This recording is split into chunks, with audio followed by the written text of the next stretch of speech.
Welcome to the BS Report, taping this on a Thursday. We have a Hall of Famer, NBA legend, and the starfish that saved Pittsburgh, Julius Erving, in studio. How are you? I'm good, Bill. How are you? You're ready. You wrote a book.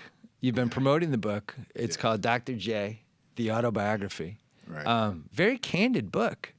I was actually surprised because you, for the most part, have been a pretty private athlete and celebrity for most of your career. What made you decide to say, you know what, I'm telling my story? Well, I think this is a project that started and stopped multiple times since age 40. Mm-hmm. And finally, at age 60, it was like, I'm not that concerned about my life being an open book. Yeah. I think for my family and for the generations of my mom's family, my dad's family, it's important that they hear from me first person about our story and my legacy, as opposed to, a lot of erroneous reports that Right. somehow, creep into the public. Other people's takes on situations that were part of my sports experience as well as my non-sports experience. So just to get out there first person and with Carl Tara Greenfeld as a ghostwriter, he worked to flush some things out that I might not have sat down and put pen to pad on. Right. For the sake of integrity and real transparency. So I think it's the age that we live in. I think in the 50s and the 60s and the 70s, there was a lot more privacy. But with social media now and the way that life is, you have to be transparent. You have to just tell it like it is. When you say erroneous or things like got shaped in a certain way that you felt like was maybe unfair or something, give me an example of that. Well, I think on the sports side, clearly, when the first 5 years of my pro basketball career are like thrown to the wayside like they never happened. Right. That's definitely erroneous. And when I see a report on ESPN or Fox or anybody, and they start talking about the greatest players and Julius Erving and George Gervin and Rick Barry and people who had the ABA experience and who excelled in the ABA and excelled in the NBA don't get included in the people who only played in the NBA. Right. So it's very self-serving in terms of sometimes how statistics are reported. And, I would match my career stats and team accomplishments and individual accomplishments against anybody's. But you can't throw 5 years away and expect the playing field to be level because of that. Part of the problem, the ABA games were never on. I remember. So I was 7 years old when the leagues merged, right, in '76. Mm-hmm. You and Cowens were on the cover. I'm from Boston. Mm-hmm. My dad had Celtics tickets from '74 on. Mm-hmm. So Cowens is on the cover. That's my dude. I'm excited. You're on this cover. I don't know anything about you other than there's this guy out there. I've seen your basketball cards. Like I had a couple of the Nets basketball cards. Mm-hmm. I think like one game might have been on TV. What would have been on TV? Like one of the finals games? Well, I think the games were on regionally. They just might not have been nationally telecast. And the NBA was pretty much in the same boat. Right. There's still a lot of players who we talk about who played in the NBA who maybe were never seen on TV because, they only picked select teams. They picked the Lakers, like 5 games a year. Lakers, Celtics, Philadelphia, Baltimore Bullets, Boston Celtics. When I watched TV growing up in the 50s and 60s, I always saw the same teams. I never saw the remote teams. It was Wilt versus play on Russell. TV unless they made the playoffs. Right. So I don't think the lack of exposure is an excuse. I think it's just. Well, it didn't. It's just self-serving. The certain things get used, and I've had this conversation with David Stern multiple times over the years. Because I always thought that a part of, his legacy before it ends in February was to, effectively merge the statistics for the two basketball leagues that came together as a merger like they did with football and AFL baseball. And NFL. Yeah. And I don't. It was never that issue with hockey, but it does change things. I mean, if you look at the line items, it does change things, and it changes people's place in our sports history. Yeah. And I mean, I'm already in the Hall of Fame, so I don't think there's anything that could be done that could improve my position. But I'm thinking of a lot of other guys who didn't cross over. James Silas, for example, right, who didn't cross over, blew out his knee his first NBA year, and didn't play in the NBA. And Artis Gilmore has gotten his due. Iceman has gotten his due. But there are dozens of other guys. Mel Daniels, who just went in the Hall of Fame. Roger Brown. A lot of great players who should be a part of basketball history. Yeah. Period. Who get disrespected by an NBA only sign on the door.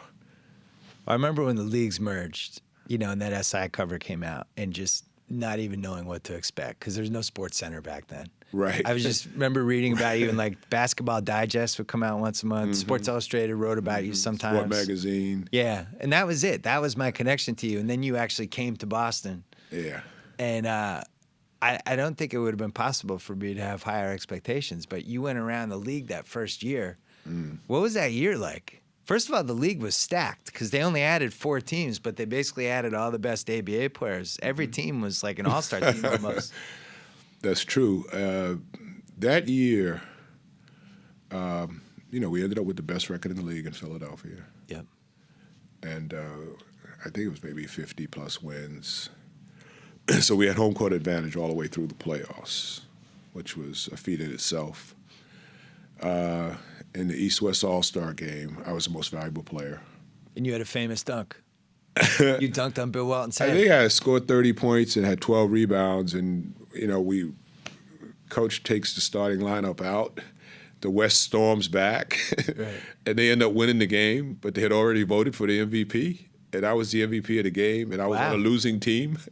So I go to accept the trophy, and I'm in Milwaukee for the first time, and the crowd is booing because they thought Rick Barry should have been the MVP because he led the comeback.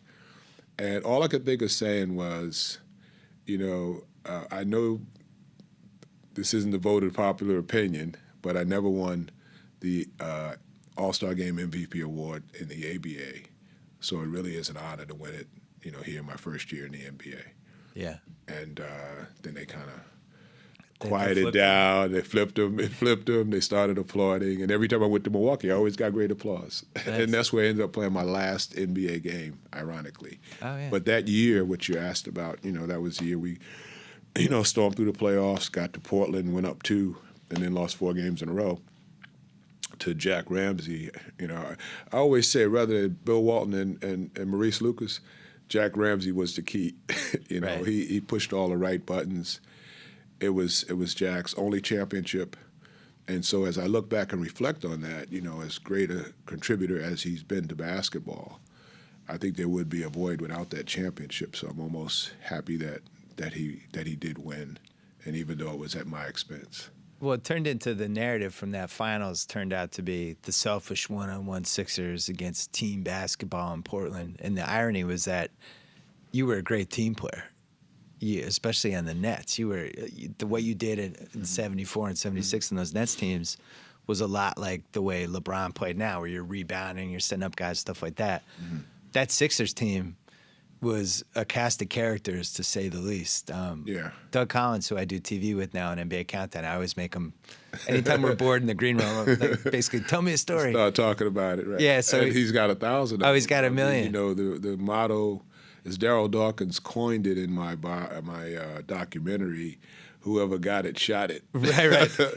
But the interesting thing, we played our style the first 2 games at home and won handily, and we were winning the second game handily when the fight broke out with Maurice Lucas and Daryl Dawkins. Doug still has the scar.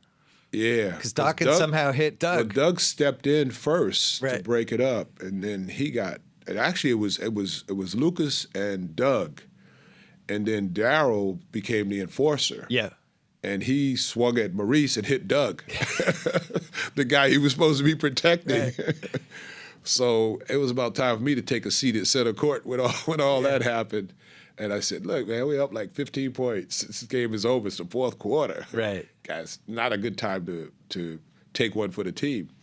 So it changed everything. I mean, Well, Doug said Dawkins locked everyone out of the locker room. He didn't. Well, he tore up the locker room when he went in. He went in, he's like, nobody got my back. and he went in. He tore up a couple things in the locker room, and so he was upset. And we had center by committee because Caldwell Jones was usually the starter, and then Hawkins would come in, and then Harvey Catchings.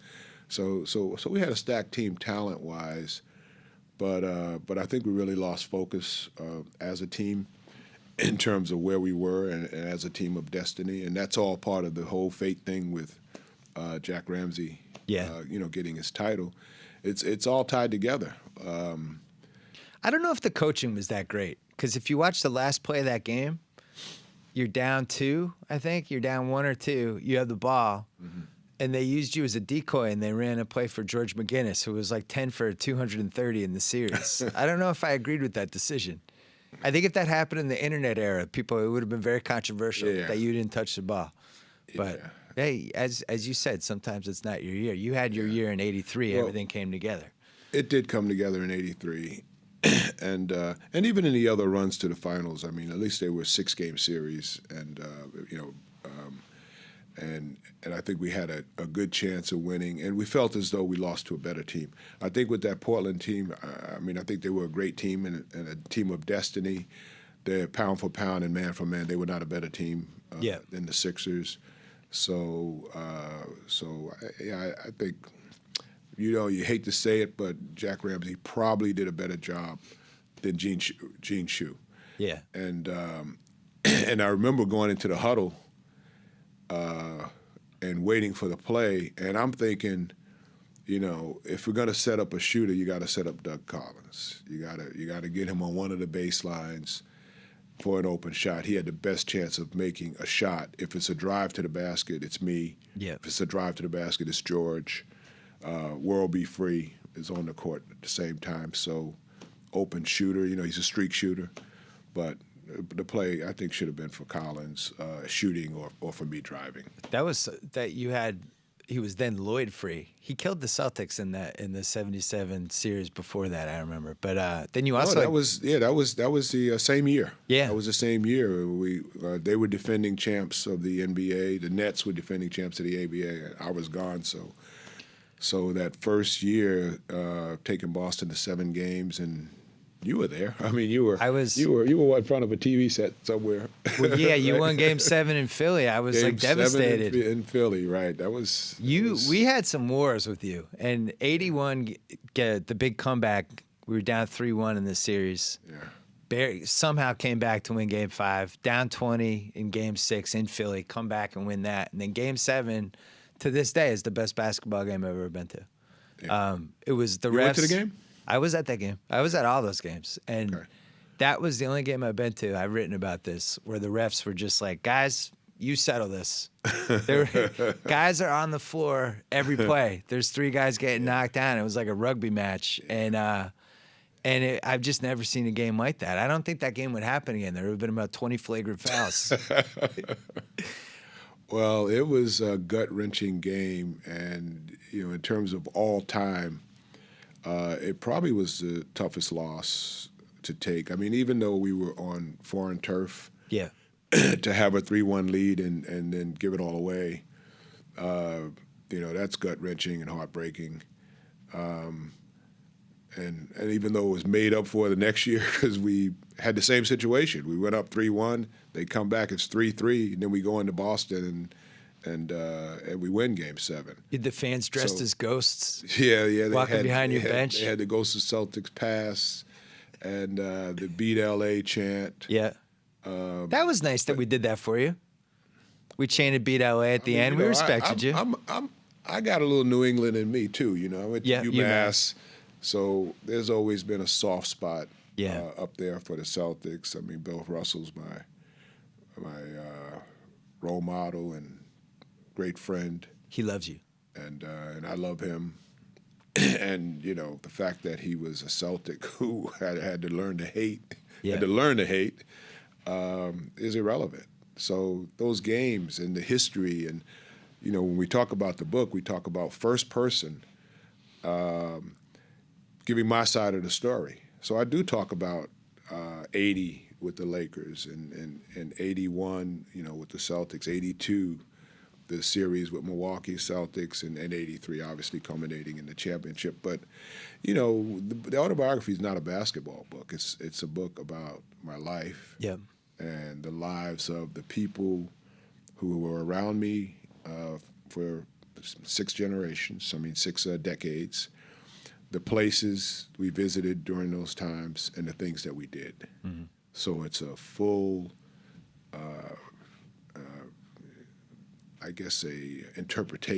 full interpretation of what that was like, decade by decade, starting with 1950, living in the housing projects in Hempstead, Long Island. Yeah.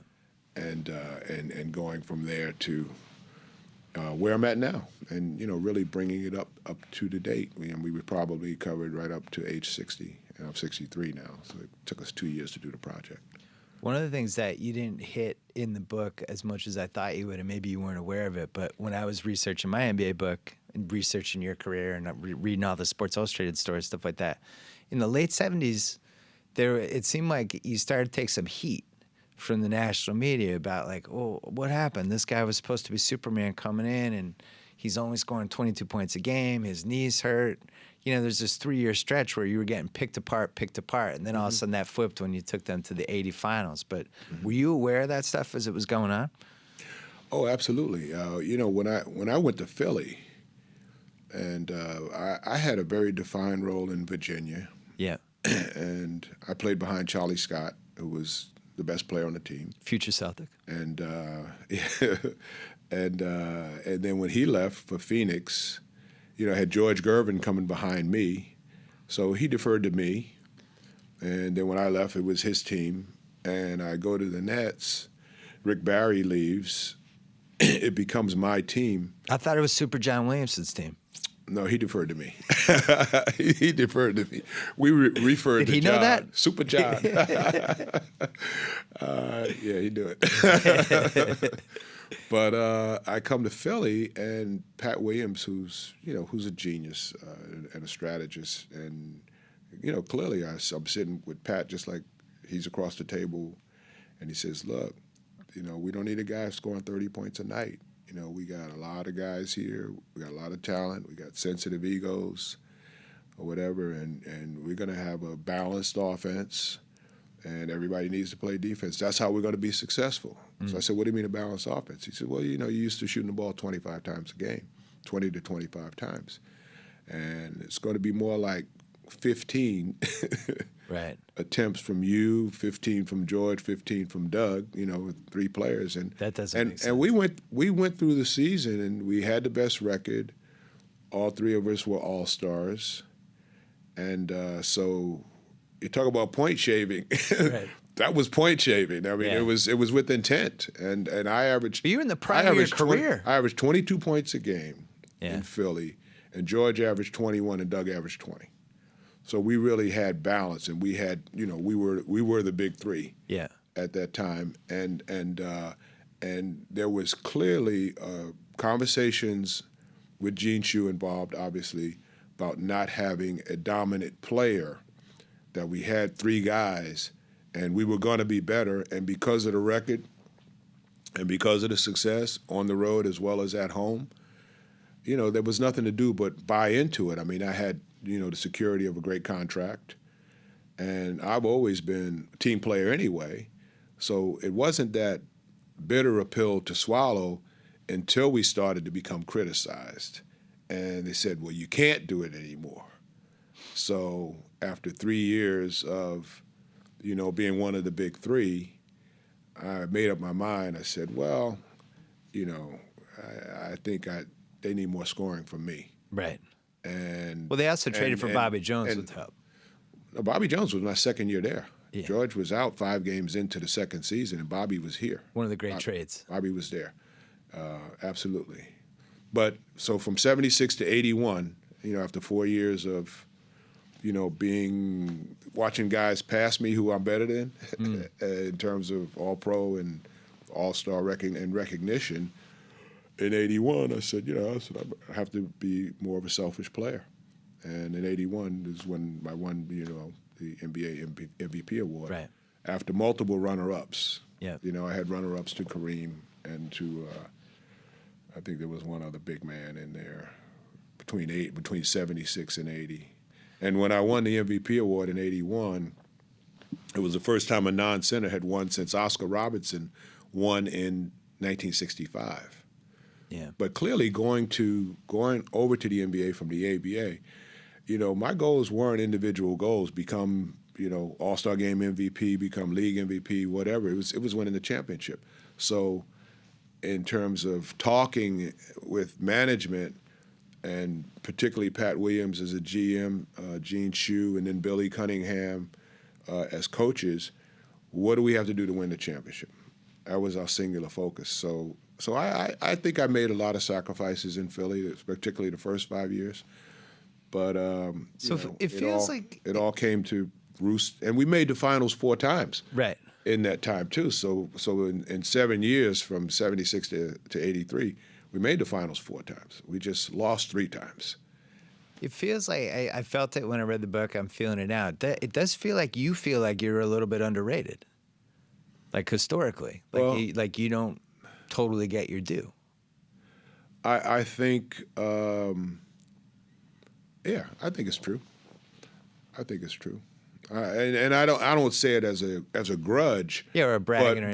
But I think the farther we move along and we become multiple generations removed from the playing days, yeah, the way things are reported, even when they had the lockout, there was a command from NBA headquarters. All right, we're going to show basketball footage, but we're not going to show anything prior to 1992. Right. Right? And when I heard about that, I was like, well, that people are going to watch basketball, and a generation of followers are going to be affected by this. And why wouldn't they let them know about what happened prior to 1992? Right. Where did that come from? But so that's my bone to pick. Well, that was the big reason why I wrote my book. Partly the inspiration of it was I was watching this game on ESPN Classic or Hardwood Classics, one of those. It was John Havlicek's last game. So at halftime, they do this ceremony, and the fans cheered for like 9 straight minutes. Yeah. Now think about how long 9 minutes is. Awesome. And Havlicek's a guy that you would never hear a conversation about him now. He's one of the 15, 16 best players ever. Yeah. The most durable guy. He won 8 titles, something like that. And he just kind of came and went, and he disappeared. And that's kind of the way the culture is now. And I think guys like you, Jordan has definitely struggled to deal with it. Like, you can feel like he bristles when when LeBron gets compared to him now. Before his time. Yeah, he can. And I have a handle 10-year rule. Right. I mean, the guys aren't even in the conversation until they play 10 years. Oh, that's interesting. I like that. Yeah, don't put. I mean, Gale Sayers is the exception in football. Right. But in basketball, unless you play 10 years, you shouldn't even be in an all-time great conversation. Do you think most people even realize that, like, the legacy goes basically Elgin Baylor, torch gets passed to you pass it to Jordan passes it to Kobe to LeBron, but in terms of like exciting guys who you could also and I would win put with. Connie Hawkins in there. See, he's you're right. He's that Baylor, Hawkins. Yeah. Although by the time he Erving. got to the league, was he Still. Why are you going to throw away all those years? The guy was great. You're throwing away his Globetrotter years. You're throwing away his ABA years. You're throwing away his Phoenix Suns years. And now he's a Laker at age 30, and he's got bad knees. Did you ever play him when he had good knees? Never played Connie but we had a palming contest when we did the Fish that Saved Pittsburgh. Oh, that's right. Yeah, you talk about 9 minutes? Yeah. It took 10 minutes. Oh, wow. It took 10 minutes, and I finally pulled the ball out of his hand. Yeah. And I said, uh-oh, what did I do? This is one of my heroes here. And I just beat him at something. Wow. You know, so we sat there, we laughed. We laughed for 20 minutes, but we were like trying to pull the ball out, and we just couldn't do it. I mean, you probably don't know about this experience. You don't have big hands. I don't have big hands. But I mean, you have the big, some of the biggest hands I've a ever palming seen. contest, I mean, that's like right up there. You know, when you talk about guys who kind of came and went, didn't get their just due, there was a couple David Thompson years in there. David Thompson, man. Did he jump the highest out of anybody ever on a court? I would think that he and Dominique and Vince. Those are your three? I mean, they're kind of in a class by themselves in terms of leaping. Right. And making the leaps very interesting because Right. they could finish. I mean, each could finish in his own way. But all right, so when you like, if I was going to get posterized by somebody, I could accept getting posterized by one of those three guys.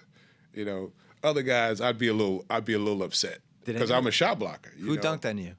Who was the I craziest dunk on you? you know, when I ended my career, I was in the top 10 in block shots. Yeah. I was number 2 in steals. I was number 1 in steals. Yeah. Count ABA and NBA. I'm number 1 in steals, number 3 in scoring. Did you know that? I know all about your career. You didn't know that. What are you talking about? You didn't know that. You were second in minutes too at one point. I don't know about minutes. I didn't care about the minutes. Well, the minutes are impressive. Yeah, give me more minutes. Right? But so as a shot blocker, you're going to get dunked on. Right. Yeah. So I got dunked on by a lot of people. What was the worst one? But I blocked a lot of shots. What was the worst dunk on you? That I can remember. I think I've purged it from my memory. You know, they're probably maybe Olajuwon. I think Olajuwon caught me one young time. Olajuwon. Yeah, I think he caught me one time. I actually blocked his shot, and they called a foul, but he knew it was a clean block. So the next time he came with a little more, You gave Bart a a little extra. little Moses Malone, Yeah. better coming in there. Yeah. And I was like, I need to get out the way. What was the best dunk you ever had on somebody? ABA or Clearly, NBA? Elvin Hayes. Elvin Hayes. Everybody hated Elvin Hayes. Elvin Hayes, man.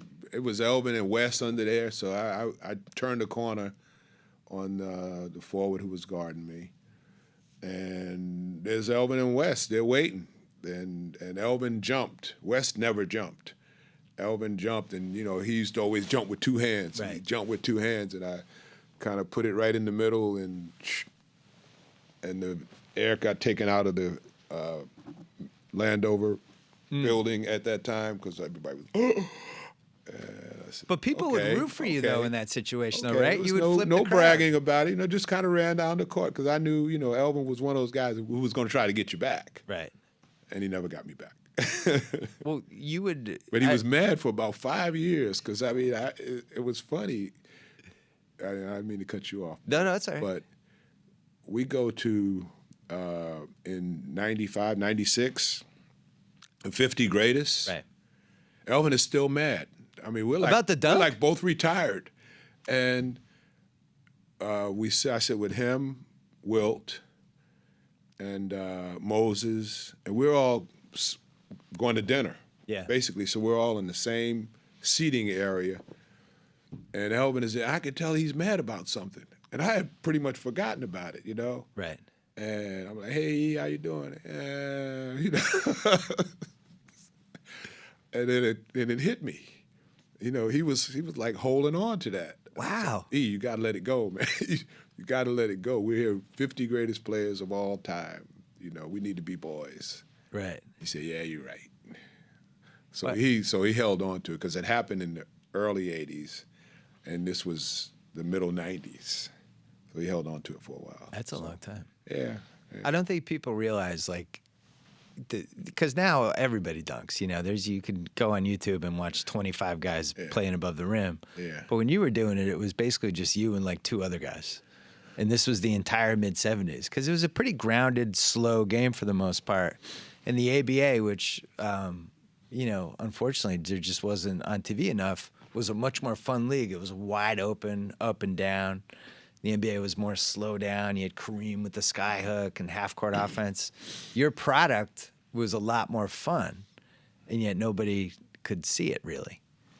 And you have all these dunks that just weren't captured by cameras, which is kind of a tragedy. Basketball tragedy. Yeah. I mean, I think there are highlight reels out there, and I think you I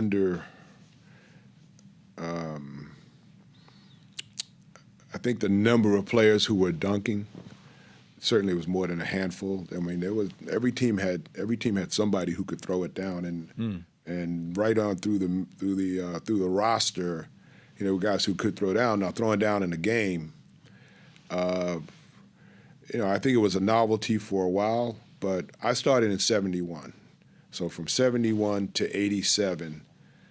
I think you're going to have a collection of ABA and NBA, some of the best dunkers of all time. I mean, you take a Sean Kemp. Yeah. I mean, you even take Kenny Smith. I mean, with the slam dunk contest, when the slam dunk contest came into play, Larry Nance, who was a winner, East Bay Funk, what was his name? J.R. Reed. Terrence Stansberry, the Statue of Liberty. Stansberry. I mean, so this was in the dunk contest. And each team, that was a representative for the team. Yeah. But each team had, multiple guys, who would dunk the ball with frequency. I don't think you had the running of the highlights and the plays of the week, dunks of the week, things like that became theme items after ESPN was created, which was after my career was over. Well, you missed YouTube was even the bigger one. And yeah, right. People posting stuff that they saw on YouTube. So now literally you have high school, junior high school. Yeah. You have eighth graders putting on dunk shows, male and female, and posting it on YouTube. So the whole world gets to see it. But I think a part of not having that exposure adds to the mystique. I agree. Associated with my career and several others.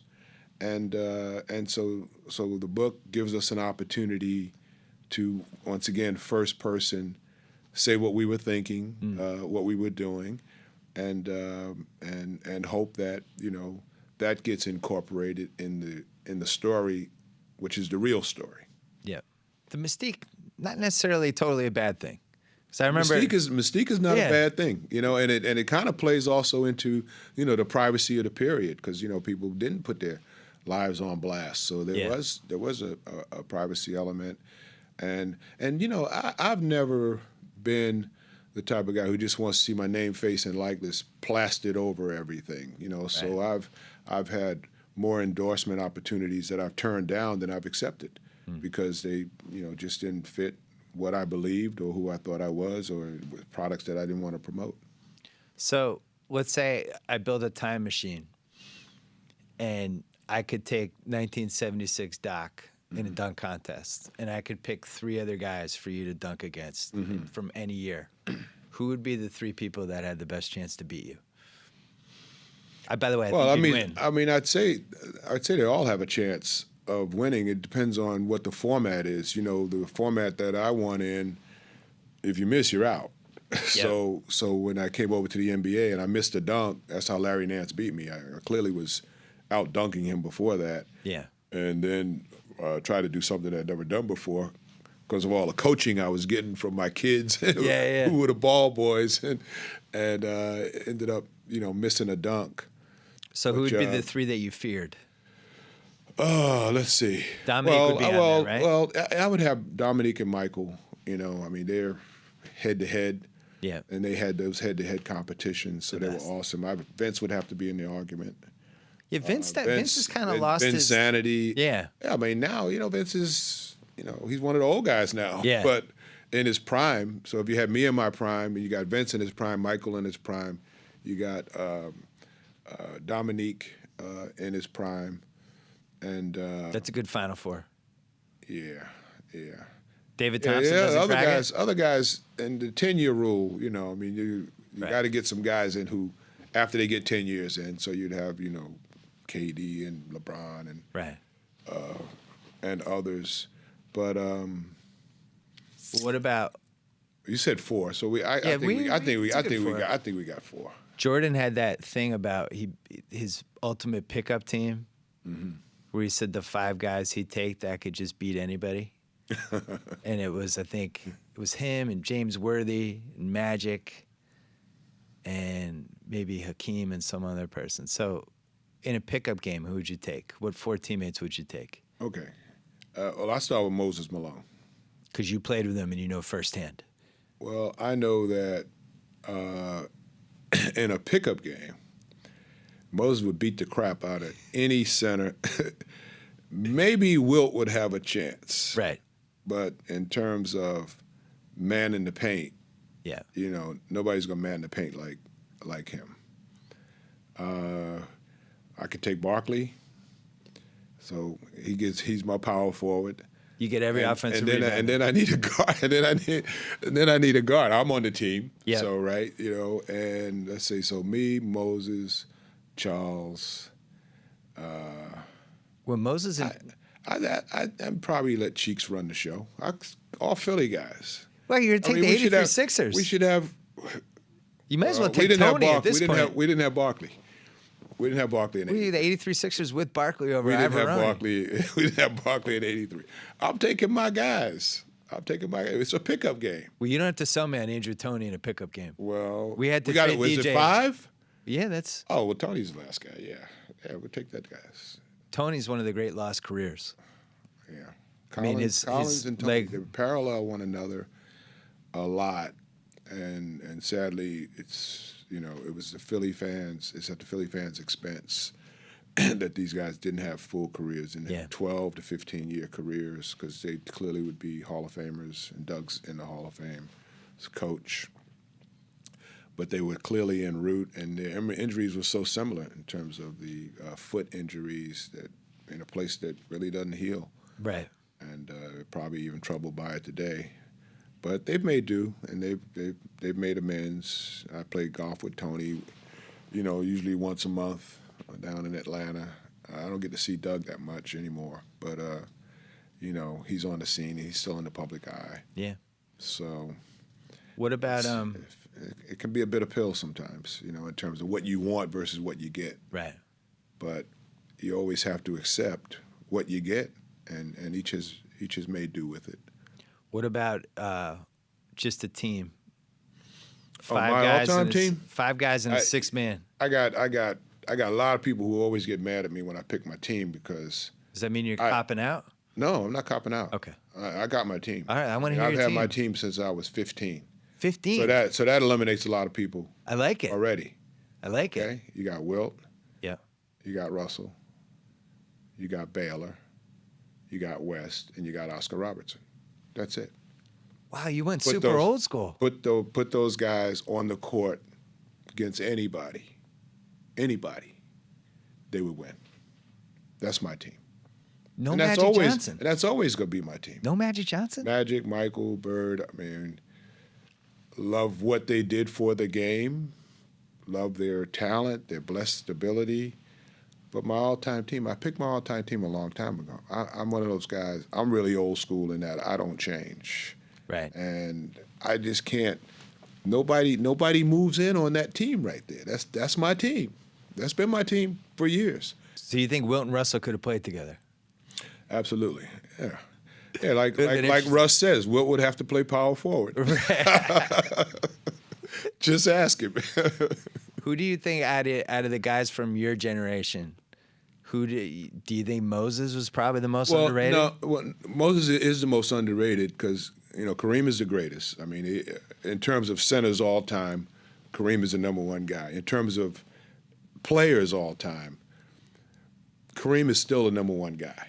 He's the guy you got to start your franchise with. Because you get 20 years.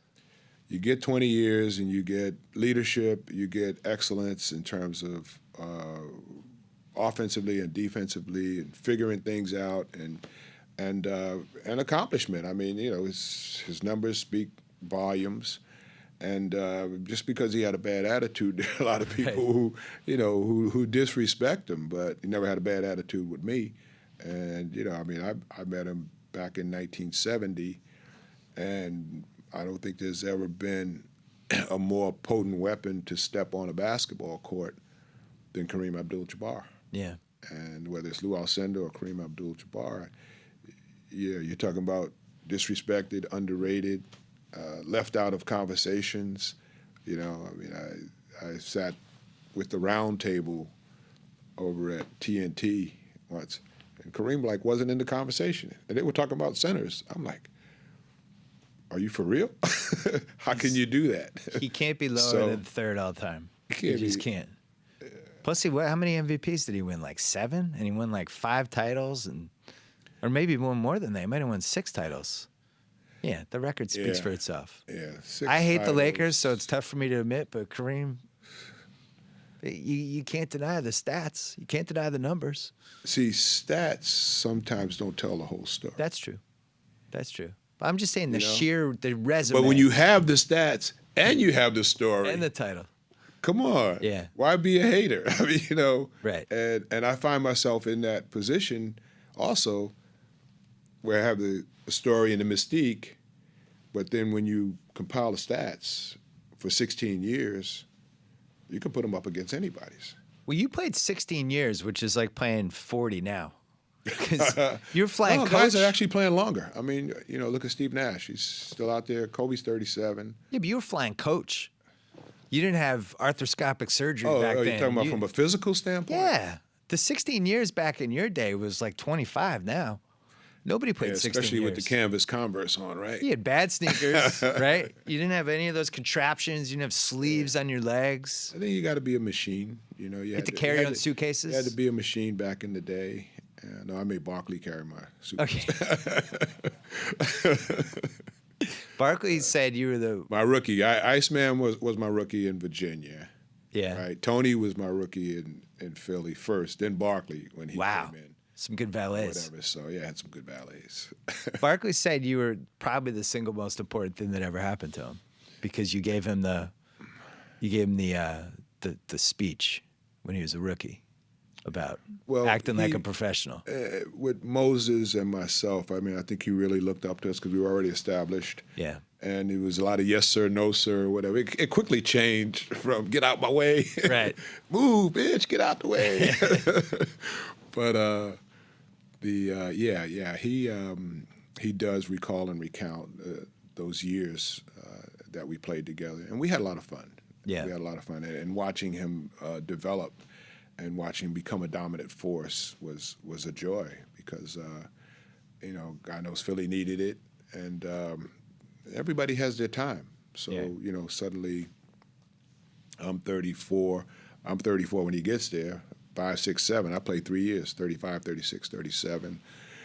Still an all-star, still obviously relevant as a player, but time would take its toll. And, sometimes your mind runs ahead of your body. So, so it was a joy to watch. And I kind of think about Kobe now in terms of deferring to someone else on the team because of, his age and the number of years and the miles that he's logged. And the next couple of years, he signed for the next couple of years. They need to be a little different than the previous 2 years. It can't be the same. And he's going to figure that out or find that out. I always admired how when you walked away when you did, because you could have played 2 more years. Yeah. You could have fallen back a little bit, maybe been a 6-man, something like that. You were still good when you left. Yeah. I mean, I think you still had 20 your last season, right? My last game, it was more like 16, 18. Yeah, something like that. But in my last game, it was 24 points and you could still do it. Rebounds. So, I could still play. You could still turn it on when need be. And it was always needed with that particular team because the team got into the playoffs. And we went 5 games with Milwaukee before getting knocked out. But it was time. And I really thought that Bill, I had a what I call a side door entrance into pro basketball because I left school after my junior year. I signed a contract with the Virginia Squires in a motel room in Philadelphia at the Philadelphia airport. And that was a side door entrance. I got a $10,000 advance instead of a signing bonus. And I agreed to play, 4 years for $500,000. So the side door entrance needed to have a front door exit. So I decided in my 16th season, this would be Sweet 16. This would be my last year walking away from basketball. I'm not looking back. I'm going to give it everything I have. I'm going to leave it on the court this last year, and that's it. And we had a great farewell tour because of that announcement, a farewell tour like they've never had in the NBA prior to or post. You got a lot of gifts. And I got a lot of gifts, a lot of recognitions, gave a lot of short speeches. Yeah. And because I ended up breaking my finger and was out for 20 games, the most I've ever missed in a season, wow. I got a chance to sit in and embellish and enjoy. So I would still go on the road trip even though I was in street clothes. And it was a front door exit. So that exit from that chapter of my life, that phase of my life, was very important to have, and it was orchestrated very well. What's your best Moses Malone story? Welcome to Philly. It was like Moses comes to Philly, and he's been in Houston, and of course he was the man, and now he's on stage with me and the Sixers. We're a little better team than he had in Houston, so there was a little deferring to be done. But the fans in Philadelphia, he comes to practice, and he's got this convertible, and he drives over to St. Joe's University where we practice, and he leaves I don't think he left the top down, but he left the doors open, and he had dry cleaning in there. So when he comes out after practice, he's like, "Oh man, where's my shit?" And some of the Philly fans just said, "Welcome to Philly." They broke into his car. Oh, no. Took his dry cleaning, and he said, "When I see people walking around Philly with my big collar shirts, I'm gonna recognize my stuff." Because he had, the Texas with the big collars. Right. Whatever, and he had maybe like 4 or 5 of them or whatever. He was looking for his stuff for days. I'm like, "Mo, it's gone, man. It's gone. Just forget about it. You got to concentrate on basketball. Welcome to Philly. You got to lock your car up." That's great.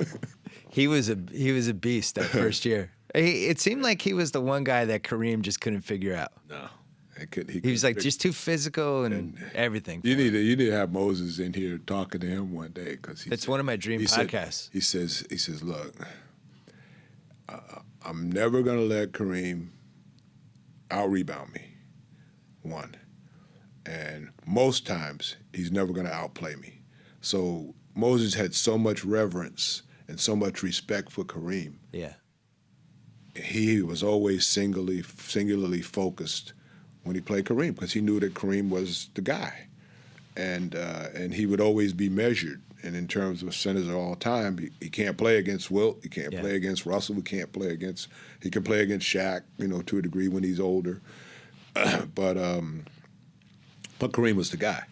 So he always had that extra gear then, and it showed up in that playoffs. When we swept them, that night after night. I mean, he just beat the crap out of him. He was relentless. I mean, I looked at the stat line one night and he had like 24 points and 24 boards and whatever. And I didn't see the boards. Right. But Kareem did, and Kareem had 24 bruises. Right. So it was like 24. He had a triple-double, 24, 24, 24. So speaking of Kareem, you're in Fish That Saves Pittsburgh, one of the iconic 70s basketball movies. You played Moses Guthrie. Yeah. You go on a date and you dunk for your date, which is one of my favorite movie scenes. The whole montage. Yeah, I mean, you were in street shoes. In street shoes. Right, with the sweater on and street clothes. You're in every scene. Yeah. So you obviously filmed this the previous summer, and you're playing NBA players in these games. Right. And in the climactic game, you play the Lakers, and Kareem's on the Lakers. Yeah. But then he disappears midway through the game, and he's never seen again. And there's been all kinds of rumors about what happened. Do you know the actual story? Because I don't know if anybody knows the story. Connie Hawkins had to move over and play center. We had Norman Nixon. So was it like a money bunch thing? Of guys. No. Did he have a schedule conflict? Well, on the set that day, and he won't mind me talking about it. No. It's 35 years ago. Yeah, he got pissed about something, right, with Gilbert Moses, who's the director. Okay. And he got pissed, maybe the way something was getting set up, So, so he takes the director's chair and he slams it on the court. He slams it and he walks out. And he's gone? And he's gone. And literally, he was gone. He walked out, and it was the show must go on, right? So it's like, well, how's the show go on? We don't have Kareem. Nobody's protecting the basket. So Connie said, "I'll play center." So he comes over and he plays center, and we just went on. But he used to get those migraines. Right. So I'm gonna give him a mulligan. I'm gonna say the migraine kicked in and something upset him. And he bailed out, but he slammed the chair before he went out. I remember it like it was yesterday. All right. And we laughed, but it wasn't funny to him. He was mad about something. Last thing. I think he's gotten over it. Well, speaking of getting over, the last thing I've gotten over. You and Bird had a fight. I was at the game. Really? I was there. You call that a fight? It was right in front of me. You call that a fight? fight? You got in a punch. His arms are getting held back. You call that a fight? First Come of all, on. Do you call that a fight? Really? a punch landed. Oh, it was like 3 jabs. You gave him a couple of jabs. Can I just tell you that watching for the team, taking one for the team. Watching you guys fight was probably the most startling moment of my life, because you had a great rivalry, but there was a reverence with you guys, between you guys, a respect. Something happens in that game. He's playing well. He starts talking. Yeah. There's one of the refs. Well, he started out. it. You knew he started it. I was there. I saw. He started it. There's only one ref, not 2. We should leave it right there. He started it. I finished it. You had Moses and Barkley holding his arms. They came over. They didn't come over that fast, but they got there. But you guys were business partners. You were in a computer game, though.